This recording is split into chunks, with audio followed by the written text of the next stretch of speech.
Hai, selamat datang di edisi perdana podcast Bola Total bersama gue Pangeran Syahan, di mana kita akan berbincang-bincang, ngobrol-ngobrol santai dan sotoy soal sepak bola, jauh lebih sotoy dari apa yang Anda lihat di televisi.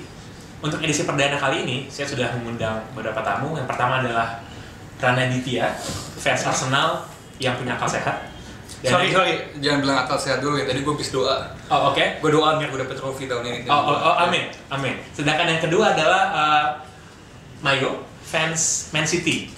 Nah, berhubung beliau ini adalah fans Man City, gue ada satu pertanyaan yang ingin gue tanyain sebenarnya dari tadi. Ini udah bulan Agustus 2012. Yes. Mayo ini udah berapa minggu jadi fans Man City? Gua start itu dari City menang 3-1 tahun 2003-2004. Oh, jadi bukan baru berapa minggu ya, Pak? Nope. Ini berarti fans Man City yang lain. Oke. Tunggu. Boleh nggak? Gue nanya. 3-1 lawan siapa waktu itu? Lawan Man United. Man United. Starting 11 lo siapa aja? Yang gue inget pokoknya itu gol yang paling gue inget satu tuh Wright Phillips. Wright Phillips. Selain itu siapa lagi yang main? Mungkin Gue hostnya. Oh, sorry, Gue gue hostnya. banget. Iya. Gitu. Oke, kita mau ngomongin soal preview untuk musim ini. Gitu. Gue mulai dari Arsenal dulu ya, karena Arsenal ini agak anomali sih musim ini. Biasanya mereka baru mulai panas, baru mulai kasak kusuk itu setelah kalah duluan. Tapi sekarang season belum mulai, mereka udah beli Podolski, Oliver Giroud, Santi Cazorla, dan katanya mau bawa Sahin juga. Gitu. Kayaknya sih gitu. Kalau gosip. Kenapa tiba-tiba mereka jadi semangat nih di awal musim? Karena pengen menang kali. That's it. Bukan gara-gara, biasanya fans Arsenal. No. Enggak. Fantasi. Lo tau maksud gue kan biasanya kalau fans Arsenal tuh kayak enggak, kita nggak pengen menang, kita nggak pengen trofi, yang penting main Come on, kata siapa? Ada si orang di Twitter yang kayak gitu. Ntar aja. Cuy. Let me Finish my argument, man. Itu kan hasil perdebatan, banter, dimana kalau orang berdebat tentang bola, biasanya bukan pingin ceng-cengan, pingin yang satu menang, yang satu kalah. Ultimately ketika tim lo nggak menang, lo akan nyari alasan lain. And which sayangnya, it is dengan membuat pemain, dengan beli pemain yang muda. So it's just for the sake of banter sebenarnya. Nobody really believes it. Kalau bisa dikasih pemain yang bagus, pemain yang pengalaman, ya senang. Kalau Man City juga sebenarnya juga sama sih, tapi agak kebalikannya Arsenal biasanya gitu. Belum ada satupun pemain yang dibeli, dan kalau lihat keterangannya Mancini dalam beberapa waktu terakhir, dia bilang dia nggak senang kan sama transfer policy City gitu. Kira-kira what's happening in your club? I don't know, mungkin ini kebijakannya terkait sama masalah ini ya, dana itu yang untuk UEFA itu. I don't know, gue mungkin Financial fair play. FFP. Yes. Dan mungkin mereka nunggu jual 1 atau 2 pemain dulu, mungkin baru mau beli. Yang akan dijual siapa menurut lo? Lo masih punya Santa Cruz, lo masih punya Santa Cruz yang gue tahu sih. Edin Dzeko juga mungkin bisa dilepas juga. Setahu gue ke klub Jerman kan, Santa Cruz. Gue lupa apa Hamburg atau something. Nah, tapi gue nggak tahu nih mereka mau beli siapa abis ini. Tapi gue lebih berharap sih, I don't know, gue lebih berharap sih pasti bukan pemain bermasalah. Udah cukup 2 lah seperti Balotelli dan Tevez. Balotelli dan Tevez. Yes. Itu ya sih best brothers gitu ya berdua ya. Yes. Apakah lo berdua masing-masing udah cukup puas dengan pemain yang didapatkan oleh klub masing-masing sekarang? Belum dong. Arsenal kalau menurut gue masih butuh kiper pelapis karena gue gak terlalu percaya sama Fabianski. And butuh kalau nggak back kiri back kanan. Tapi gue sebenarnya pengennya seorang back tengah yang bisa melapis either di kiri atau di kanan. Tapi kan lo punya the great Sebastian Squillaci. Tadi pas di awal gue doa, salah satu sub dari doa gue adalah Squillaci kapan bisa dijual. Masalahnya kalau misalnya dia dijual dengan harga yang murah, ada masalah wage-nya. Nah itu yang gue gak suka sebenarnya dari Arsenal. Bukan masalah berapa duit yang bisa dikeluarin buat main, tapi sistem wage-nya yang agak sosialis. Semuanya dipukul rata. Seorang kayak Benter, kayak Diaby, 60 ribuan pound seminggu, dan menurut gue itu gak worth it. Wah, Bender is great. Di Euro sayangnya, di Arsenal enggak delusional sayangnya. Kalau seandainya dia main kayak di Euro di Arsenal, we wouldn't be talking about Van Persie, will he go or not gitu. Van Persie, oke. Nanti kita ngobrol soal Van Persie, tapi soal Man City. Siapa lo pengen lihat datang ke Man City? Pemain yang mana? I don't know, gue mungkin gue sih berharap ada satu pemain kreatif lagi ya. karena yang kayak David Silva gitu. yes, karena ada kayak kemarin kan sempat macet tuh tengah musim, mungkin butuh satu tambahan ekstra. Kira-kira siapa? Ada nama nggak di kepala? Sepertinya udah disabet semua ya. Siapa? Seperti siapa? Ya itu yang dulu sebut-sebut, satu sudah Chelsea, Eden Hazard. mungkin satu udah PSG kayaknya mau coba juga kan, Mora dan agak aneh sebenarnya kalau kita lihat di bawah Man City yang sangat-sangat jago, sangat-sangat dikdaya di bursa transfer, bisa beli siapapun, lepas satu persatu gitu targetnya. Tapi nggak mungkin ya apa terjadi di Malaga gitu misalnya, di mana orang-orang Qatar ini tiba-tiba naik investasinya karena dialokasikan ke tempat lain. Itu mungkin nggak bayar terjadi di Man City. Di Malaga tuh nggak bayar gaji gitu, di Indonesia aja makanya. I think enggak sih, soalnya mereka kan udah sampai investasi banyak, sampai bahkan bangun stadion gitu. Ya termasuk juga berbagai fasilitas untuk tim muda juga ya. Udah apa ya, terlalu banyak yang mereka invest untuk mereka cuma langsung cabut begitu aja. Oke, sekarang topik yang menarik, Van Persie. Sekarang sih ya, sampai detik ini Van Persie masih terombang-ambing, belum jelas akan kemana. Paling mungkin ke Man United atau ke Juventus. Tapi gue sih pengen ke United sebenarnya. Tapi gue juga nggak peduli banget sih, gitu. Karena menurut gue pribadi, United nggak butuh Van Persie gitu. Tapi kalau dia datang ke Old Trafford ya nggak apa-apa. Kayak lo pengen makan ayam dikasih stick kan yang sama-sama kenyang gitu, bagus malah. Siapa yang mau? Kalau City aja pasti juga mau. Gimana Arsenal akan coping tanpa Van Persie musim ini? Well, tanpa berarti lo mengasumsikan kalau Van Persie cabut. Yes. In which Van Persie cabut, kalau dari apa yang gue baca, Van Persie akan dijual kalau harganya pas. Kalau harganya pas, kemungkinan Arsenal akan punya duit untuk membeli seorang pengganti. Penggantinya siapa? Belum ada yang tahu. Terakhir gue baca ada kemungkinan Llorente, tapi I don't think so. Ada kemungkinan pemain muda yang belum terbukti. So siapa tahu moral high ground Arsenal masih ada dikit-dikit. Oh, moral high ground. Moral high ground Itu penting gini. Jadi Arsenal itu fans Arsenal selama ini biasanya punya apa yang namanya moral high ground. Yes, karena mereka menganggap kita nggak penting untuk punya tim yang bisa menang juara, karena kita pengennya glory gitu. Kita pengennya bermain untuk sepak bola yang indah. Nggak perlu beli pemain mahal. Pemain indah sebenarnya muda beda ya. Itu sebenarnya cuma alasan doang. Itu soalnya jadi muda, mahal, indah, which one? Kayak ada macam-macam. Gini, jadi sebenarnya value to cost-nya itu seimbang. Nah, oke. Kalau value to cost, Podolski, Cazorla, Giroud, semuanya value to cost guys. Menurut gue ya. Iya. Kalau gitu moral high ground yang lo bilang masih berlaku atau nggak? Belum terbukti juara. I got you. Belum terbukti juara. Man, don't win my show. You're human man, gimana? Okay, and then Man City. Tevez. Well, orang ini sih gimana ya, gue mau bilangnya. Dia disuruh main musim lalu pas di Munchen, lalu menolak main, bilangnya nggak mood lagi, nggak pengen main. Kata Mancini, lu nggak akan gue mainin lagi sampai akhir musim. Mancini menjilat dia sendiri. Apakah dia musim ini akan menjadi figur yang akan diterima oleh fans lagi? Dia akan menjadi figur sentral? I guess sampai saat ini masih ya, unless ada unless tiba-tiba dia another Munchen part 2 ya. Dan menurutku sangat-sangat mungkin sih, karena nggak ada yang nggak mungkin sih buat Tevez gitu. Dia pernah bilang di Manchester cuma ada 2 restoran katanya. Terus dia nggak bisa bahasa Inggris. Terakhir dia jadi caddy golf kan, kalau lihat ada teman senegaranya main di Inggris gitu golf, dia jadi caddy pakai topi nomor 32, bawa stick golf. Jadi menurut lo Tevez akan stay ya? Tevez akan jadi figur yang sentral ya di City musim ini? Gue sih berharap Balotelli ya, selama dia in the mood. Oke. Gue juga menganggap bahwa Balotelli harusnya dapat porsi yang lebih lagi di City, karena di Italia dia bisa membuktikan bahwa dia mampu. Oke, kita akan kembali di segmen kedua setelah yang satu ini.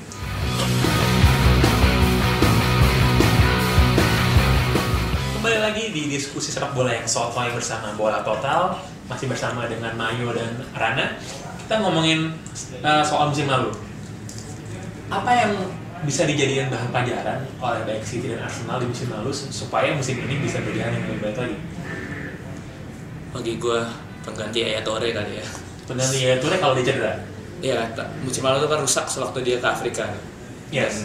Dan dia akan ke Afrika lagi nih tahun ini kan, tahun depan. Makanya itu sampai sekarang belum ada cadangan. Kalau pelapis Kompany gimana menurut lo? Karena menurut gue Kompany figur back yang sangat-sangat bagus, world class defender menurut gue. Dan tanpa Kompany sih City agak-agak kelimpungan juga ya. Iya, waktu dia kartu merah tuh kan. Yes. Ya, memang sih cadangan-cadangannya nggak ada. Cuma sebetulnya untuk nge-cover bisa mungkin ya, cuma untuk menyamai Kompany mungkin enggak ya. Seperti Toure masih mungkin, Toure sama kalau Toure ya? Ya, kalau Toure kan masih dan cadangannya itu lagi ya Scott masih bisa. Scott sama Stefan Savic. Oh, Richard Ashcroft no. Richard Ashcroft. Oke, kalau City butuh pelapis untuk Toure dan Kompany. Kalau Arsenal, what happened last season dan apa yang bisa lo pelajari dari? Well, gue simpulin dalam 3 poin kali ya. Yang pertama, jangan beli pemain dalam jumlah yang banyak sampai jendela transfer tinggal 24 jam satu. Yang kedua adalah please belajar caranya bertahan secara kolektif. Dan yang ketiga, get a freaking goal scorer aside from Robin van Persie. And sejauh ini dengan apa yang Arsenal melakukan di musim panas, menurut gue langkah ketiga poin tersebut berusaha diperbaiki. Yang pertama, kalau kita ngomong soal jangan beli di akhir. Sampai saat ini Arsenal udah beli Podolski, Giroud sama Cazorla. Ya, kalau kita ngomong tentang mungkin poin yang ketiga dulu tentang kasih supply gol, sumber gol selain Van Persie. Ini with or terlepas dari Van Persie cabut atau enggak. Arsenal udah beli Giroud, which is top scorer di Liga Prancis. Tapi belum terbukti. Belum terbukti, tapi still menurut gua top scorer dan bisa ngebawa tim kecil jadi juara is a good reason untuk ngebeli dia seharga 12 juta pound kalau nggak salah, maybe lower, undisclosed. And Podolski yang walaupun dia sucks ketika di Euro tetap aja ketika di Cologne, well di Munchen dia belum terbukti ya.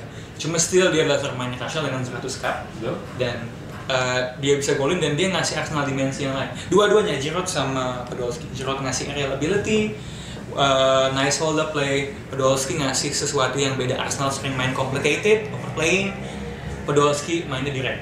Dan yang ketiga Cazorla, seorang pemain yang bisa ngisi posisi nomor 10 yang diisi sama Fabregas dan nggak diisi ketika dia pergi. Dan yang terakhir, poin yang kedua tadi sebenarnya tentang pertahanan secara kolektif. Signing Arsenal yang mungkin paling penting sebenarnya bukan pemain, tapi ex-back Steve Bold. Yes. Jadi gantiin Pat Rice sebagai manager. Karena dulu Steve Bold adalah bagian dari the fabulous George Graham Boys. George Graham Boys. Selama pramusim, gue belum melihat perbaikan. Mudah-mudahan Steve Bold habis ngelihat bagaimana Arsenal yang walaupun kalau nyerang kayaknya fine aja, pertahanannya masih agak bongkrok secara kolektif. Bukan masalah kemampuan individual. So ketika dia pasang highline, terlepas sistemnya apa. Well, dan kalau ngomongin soal pertahanan Arsenal yang bobrok, highline, gue nggak bisa nggak inget sama Carl Jenkinson. Oh, Carl Jenkinson. Ya. Pas lawan United 8-2, dia basically. Iya, abis itu dia malah ini kan. Dia nggak di situ sih basically. Ya. Badan di situ tapi pikirannya nggak di situ sih. Iya, dan ketika dia di send off dia ini kan cus sama Theo Walcott fuck off gitu kalau nggak salah. Well, gue nggak lihat sih, tapi kan gue mesti dengar suaranya kan. John Terry juga lu cuma ngelihat, lo nggak tahu dia semua. So, tadi lu bilang Podolski, Giroud, Cazorla. Ya. Oh sorry, sama pertahanan selain kolektif karena ada orang kayak Jenkinson ya. Nampaknya not available to cut it yet, time will tell. Butuh pelapis. Bisa kanan bisa kiri, menurut gue dua-duanya butuh pelapis. Gue lebih senang sebenarnya kalau Arsenal beli seorang back tengah yang bisa melapis di kiri sama kanan. Maybe kalau gue disuruh sebut nama ya, terlepas dari performa, I would think about Mamadou Sakho. Musim lalu dia kurang bagus, menurut gue dia punya badan untuk bisa main di Liga Inggris dan bisa ngisi di posisi fullback. You're racist, man. Yes? You're racist. Well, I'm being racially positive. I'm applauding people because they're black. Aiman Abdenur kalau nggak salah, back Toulouse, dia juga bisa main di tengah. Gue lupa kira bahkan. menyebut nama-nama pemain yang nggak lazim, lo hipster ya? In spirit, gue nulis buat suatu publikasi yang agak hipster, but I'm really proud of it. Oke. Cuma I'm not that hipster, gue belum ke Konserisma ya tuh. Oke. Saingan. City juara, pasti targetnya. Arsenal juga juara, gue yakin. Nggak mungkin lebih rendah. Targetnya, they always say it. Targetnya adalah we want to win this season, kan? Yes. They always say it. So, gue yakin semua tim juga pengen yang terbaik. Kalau prediksi gue ya, it's a head versus heart situation. I support Arsenal, I'm a fan of them, gue pingin dia juara. If you ask me realistically, chancesnya gimana? Kalau Van Persie, kalau 3 poin yang gue sebut tadi diperbaikin, dan Van Persie masih ada top 2, it's a possibility. Tapi kalau nggak ada, best aim buat 3 atau 4, menurut gue itu udah pencapaian setimpal. Sekarang kita ngomongin soal target untuk musim depan. Gue yakin City sama Arsenal targetnya nggak mungkin lebih rendah dari juara. Gimana? City mempertahankan gelar juara, menurut lo seberapa susah untuk bisa mencapai hal itu? Menghandle ya mungkin beda dengan tim-tim lain yang biasa ya main di Euro. City tuh masih harus belajar untuk punya tanda kutip 2 tim ya di Euro sama di EPL dalam negeri ya. Yes. Menurut lo akan susah nggak? Karena kalau kemarin kita lihat musim lalu City kocar-kacir di Champions League. Peringkat babak pertama di Europa League juga langsung kalah gitu. Apakah musim ini mereka akan belajar? Apakah Mancini bisa mendesain timnya agar bisa coping dengan hal itu? Gue berharap bisa sih, karena dengan pemain yang sama seharusnya mereka semua juga udah bisa buat lebih bagus sih. Udah belajar dari pengalaman yang sama lah dengan tim yang sama. Sampai sekarang kan belum ada pemain tambahan. Sudah belajar dari pengalaman yang sama ya, bahwa Keledai tidak mungkin jatuh dalam peluang yang sama 2 kali. Unless Carlos Tevez. Dan Balotelli, oke. Kalau Arsenal musim lalu startnya jelek banget. Yeah. Di tengah musim ada sebuah ketakutan bahwa Saint Tottenham Day nggak akan dirayakan musim lalu. Tapi akhirnya dirayakan juga di pekan terakhir. Still came. Gimana akan belajar musim ini Arsenal di musim lalu? Kembali ke 3 poin yang gue bilang soal tadi pas hasil analisis prestasi Arsenal musim lalu. Poin yang soal kemampuan ofensif. Robin Van Persie, love him or hate him, dia seorang pemain kelas dunia. He's a game changer. Kalau dia ada dan Arsenal bisa membenahi kesalahannya yang lain, top 2 realistik menurut gue. Arsenal pasti any club, apalagi top club, akan selalu mencar untuk jadi the best. But if Van Persie goes, kita nggak akan tahu siapa penggantinya kan. Menurut gue Wenger akan beli 1 pemain lagi. But if he goes, even dengan pemain yang udah beli, menurut gue top 3, top 4 itu baru target yang realistis. But jaraknya lebih dekat daripada musim sebelumnya. Gue mau nanya, kalau misalnya tadi lo udah bilang lo udah beli Podolski sama Figueroa dan menurut lo itu bagus, tapi kalau Van Persie pergi, lo bilang Arsenal butuh 1 pemain pengganti. Jadi menurut lo 2 pemain ini nggak cukup untuk melapis lubang yang akan tinggalkan oleh Van Persie? You can always use more. Nggak cukup tergantung bagaimana keduanya berinteraksi dalam skema ofensif. Tapi bukankah di Arsenal masih ada Park Ju-young? Park Ju-young, dia mau dijual, we all know that. Sayang banget. Ya, kalau lu bandingin sama di Olimpiade ya, sarkasme ya? Yeah. Shit, gue agak nggak cuma Chamak, Ju-young have to go, butuh 1 striker lagi, Bentner will go, Ashrafin I think will go. I would love biar Llorente masuk, soalnya dia hobinya ngebully tim lo United. Dia pakai baju Dortmund, Glory Hunter lagi. Ya, Glory Hunter. Cuma mungkin Arsenal gue deketin pemain penyerang namanya Niang kalau nggak salah muda. So you never know. Cuma without Van Persie 3 or 4 realistic. Oke, thank you Rana dan Mayu atas waktunya.